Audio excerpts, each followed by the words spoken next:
अब भी सुलग रही है जंग की चिंगारी, अब भी तोला जा रहा है ताकत का जोर। जंग के बहाने तलाश रहा है दुश्मन। जी हां, जंग के बहाने तलाश रहा है दुश्मन।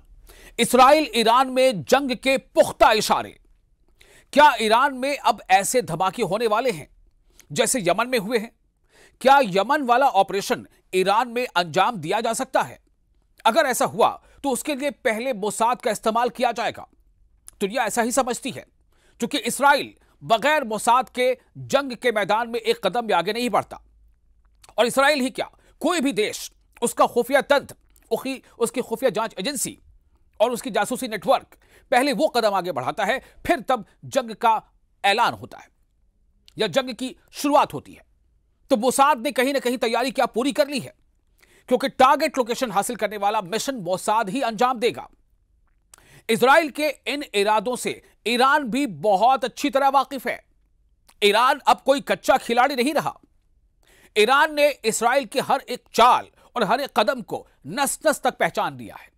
और शायद इसीलिए ईरान के बड़े रहनुमा, चाहे वो सियासी हों या मिलिट्री के लीडर्स हों, उन्होंने रह रहकर बीच बीच में ऐसे बयान दिए हैं कि जो इशारे को समझते हैं उनके लिए काफी है कि ईरान की तैयारी आखिर कैसी है। अब सवाल यह पैदा होता है कि ये सवाल क्यों उठ रहे हैं, और इन सवालों के उठने की खास वजह है तो क्या है? आपको यमन पर हालिया इस्राएली हमला तो याद होगा। जी हां, इस्राइल ने यमन पर 15 मिनट के अंदर 30 एयर स्ट्राइक की, यानी हर 30 सेकंड पर इस्राइल का एक बंकर बस्टर बम यमन की राजधानी सना पर गिरा। और निशाने पर कौन था? निशाने पर थे हौसी के आला रहनुमा। ऐसा इस्राइल ने करीब 2000 किलोमीटर दूर यमन पर किया है। सोचिए आप, 2000 किलोमीटर दूर यमन पर इस्राइल ने ऐसे हमले किए, यानी यह एक लॉन्ग रेंज मिशन रहा जिसमें कई F-15 विमान शामिल हुए। अब सवाल यहां यह पैदा होता है कि इस्राइल यह करके पैगाम क्या देना चाहता है और इस्राइल किसे संदेश पहुंचाना चाहता है। सवाल है कि क्या यमन के बाद इस्राइल अब ईरान पर सबसे बड़ा हमला करने की सोच ही नहीं रहा, बल्कि क्या इस्राइल तैयारी कर रहा है? और उससे बड़ा सवाल यह, हालांकि इस सवाल का जवाब जग जाहिर है कि क्या इस्राइल की इस सोच के पीछे अमेरिका पूरी तरह से खड़ा है? ऐसा अटैक जो 13 जून को तेहरान समेत ईरान के कई शहरों पर हुए थे, क्या इस्राइल फिर एक बार ऐसा कदम उठाने जा रहा है? और अगर वो ऐसा करता है तो क्यों? और अगर अमेरिका की भी इसको पुष्टपनाही हासिल है तो क्यों? और अमेरिका ही नहीं, बल्कि नाटो के ममालिक भी अगर खामोश तरफदार ही नहीं बल्कि मददगार भी हैं तो क्यों? कई ऐसे सवाल हैं। ईरान की सेना के चीफ ऑफ स्टाफ कह चुके हैं कि उन्हें शक है कि इस्राइल सीज फायर का उल्लंघन जरूर करेगा। इसका मतलब आप समझ रहे हैं, सीज फायर का उल्लंघन यानी वायोलेशन अगर करेगा, और जरूर करेगा, यह शक किसे है? यह ईरान की सेना के चीफ ऑफ स्टाफ को है। और अगर ऐसा होता है, उनका कहना है कि अगर ऐसा होता है कि ईरान अगली बार कई गुना ज्यादा ताकत से ऐसा जवाब देगा कि इस्राइल और उसके साथी हैरान रह जाएंगे।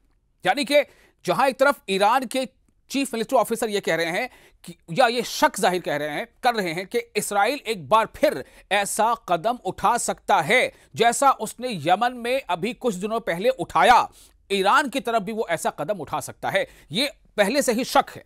अब आप अंदाजा कर लें, अगर ईरान को इस बात का शक है, इसका मतलब क्या है कि ईरान की तैयारी भी जबरदस्त है। और इसीलिए इस तरह के बयान सामने आ रहे हैं कि अगर इस्राइल ऐसा कदम उठाता है तो ईरान अगली बार कई गुना ज्यादा ताकत से ऐसा जवाब देगा कि इस्राइल और उसके साथी हैरान रह जाएंगे। गौर करें इस जुमले पर, इस्राइल और उसके साथी। उसके साथी कौन है, यह मैं आप पर छोड़ता हूं। तो सुनते हैं कि अब्दुल रहीम मौसवी, जो सेनाध्यक्ष ईरान के, उन्होंने क्या कहा। उन्होंने कहा कि हमने दुश्मन के लिए एक विनाशकारी योजना तैयार की थी, लेकिन युद्ध खत्म होने की वजह से ऐसा मौका नहीं मिल पाया। अगर अब किसी ने गलती की तो उस विनाशकारी योजना को लागू कर दिया जाएगा। तो यह विनाशकारी योजना क्या हो सकती है? ऐसा क्या था जो ईरान कदम उठाने वाला था? ऐसा किस तरह का हमला था जो ईरान इसराइल और उसके साथियों पर करने वाला था? ऐसा वो कौन सा हथियार था जो ईरान इसराइल के खिलाफ इस्तेमाल करने वाला था? ईरान के तेवर बता रहे हैं कि उसकी मिसाइल फिर तैयार हैं और ईरान पर फिर से हमला हुआ तो तेल अवीव क्या है? इसराइल का कैपिटल। जी हां, तो तेल अवीव और हाइफा बहुत बुरी तरह दहलेगा। ये दो बड़े शहर हैं इसराइल के। ईरान ये कह रहा है कि अगर इसराइल ने फिर कोई ऐसी गुस्ताखी की, ईरान पर हमले करने की गुस्ताखी की, तो तेल अवीव यानी इसराइल का कैपिटल और हाइफा जो पोर्ट सिटी है वो दहल जाएगा। यह वार्निंग ईरान से लगातार आ रही है। ईरान के बड़े बड़े जर्नैल लगातार इसराइल को, उस सेहूनी मुल्क को यह वार्निंग दे रहे हैं। ईरान के मेजर जनरल यहिया रहीम सफवी ने भी कहा है कि जो सर्वोच्च नेता है अली खामनेई के सलाहकार भी हैं, उनका दावा है कि ईरान के पास हजारों मिसाइल और ड्रोन हैं जो खुफिया ठिकानों पर रखे गए हैं और अगर ईरान पर युद्ध हुआ और अगर ईरान पर जंग थोपी गई तो उनको इस्तेमाल किया जाएगा। कह सकते हैं कि यह वार्निंग सीधा अली खामनेई की तरफ से है, ऐसा माना जा सकता है। आयतुल्ला अली खामनेई की तरफ से यह सीधी वार्निंग है। और क्यों ना हो, पिछली बार जब 12-13 दिनों का जंग का जो नजारा देखा लोगों ने, दुनिया ने देखा, शुरू में इसराइल ने जो बमबारी की, उसके बाद ईरान ने जो अपने मिसाइल से हमले दागे, एक बाद एक मिसाइल के हमले, ऐसे मिसाइल जो शायद दुनिया ने पहली बार देखे हो, सिजिल नाम के मिसाइल जिसने आसमान में ड्रैगन की शक्ल इख्तियार की। तो ईरान बार बार यह दावा कर रहा है कि उसने 12 दिन के युद्ध में, 12 दिनों की जंग में अब तक अपनी पूरी ताकत का इस्तेमाल नहीं किया है, ना ही उसने अपनी नौसेना यानी नेवी और IRGC की कुछ फोर्स को तैनात किया। लेकिन ईरान कह रहा है कि अगर दोबारा जंग थोपी गई तो इसका नतीजा इसराइल की संपूर्ण तबाही होगी, मुकम्मल तबाही होगी, मुकम्मल खात्मा होगा, इसराइल का मुकम्मल सफाया होगा। मेजर जनरल यहिया रहीम सफवी का दावा है कि उनका परमाणु कार्यक्रम और मिसाइल टेक्नोलॉजी ईरान के वैज्ञानिकों की मेहनत का नतीजा है और उसे तबाह नहीं किया जा सकता। ईरान ने हजारों मिसाइल और ड्रोन का जो प्रोडक्शन किया है और सभी सुरक्षित जगहों पर रखी गई हैं।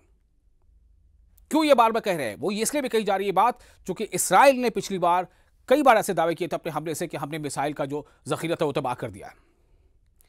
तो ये ईरान के फौजी रहनुमा बता रहे हैं कि हमारे पास तमाम हथियार, तमाम मिसाइल सब महफूज ठिकानों पर रखे गए। कुछ रिपोर्ट्स तो ऐसी भी हैं कि कुछ बहुत ही कारगर हथियार या यूं कह लें कि जो अटैकिंग सिस्टम है वो ईरान के बाहर भी कहीं रखे हैं। ऐसी रिपोर्ट्स आई हैं, मैं इसकी पुष्टि भी नहीं करता। ईरान का दावा है कि उसने अभी तक अपनी सबसे खतरनाक मिसाइलों को इस्तेमाल ही नहीं किया। इसलिए इसराइल और अमेरिका की मीडिया में मोसाद के ऑपरेशन को लेकर जितने भी दावे किए जाएं, जितनी भी बातें कही जाएं, इस लड़ाई का जिक्र तब तक अधूरा रहेगा जब तक ईरान के पलटवार वाली ताकत का जिक्र न किया जाए, उसे समझा न जाए। और सच यही है, हकीकत यही है कि 12-13 दिनों की जो जंग चली थी इसराइल और ईरान के बीच, जिसमें इसराइल ने शुरुआत की थी जंग की, तो उसमें ईरान ने बता दिया था कि वो अकेले अपने दम पर इसराइल, अमेरिका और नेटो देशों को टक्कर दे सकता है। तो क्या वाकई ईरान की तैयारी पहले से कहीं ज्यादा है, पहले से कहीं ज्यादा फुल प्रूफ है? और क्या इसराइल बिना अंदाजा किए दोबारा जंग शुरू करने की गुस्ताखी कर सकता है? क्योंकि इसराइल को पता है कि पिछले जंग के दौरान, 12-13 दिन के जंग के दौरान ईरान ने किस तरह से तेल अवीव में, हाइफा में और भी अलग अलग शहरों पर कैसी तबाही मचाई थी। मोसाद के हेडक्वार्टर को निशाना बनाया था, एयरपोर्ट्स को निशाना बनाया था, बंदरगाहों को निशाना बनाया था और इस्राएली अवाम सायरन से इस तरह से भागती थी, बेचैन हो जाती थी जान बचाने की फिक्र में। तो इसराइल को इस बात का अंदाजा है। तो मतलब साफ है कि दोनों एक दूसरे को बखूबी जान चुके हैं, तोल चुके हैं। उसके बावजूद अगर किसी ने भी कदम पहले उठाया तो जवाब कैसा मिलेगा वो ये बखूबी जानता है।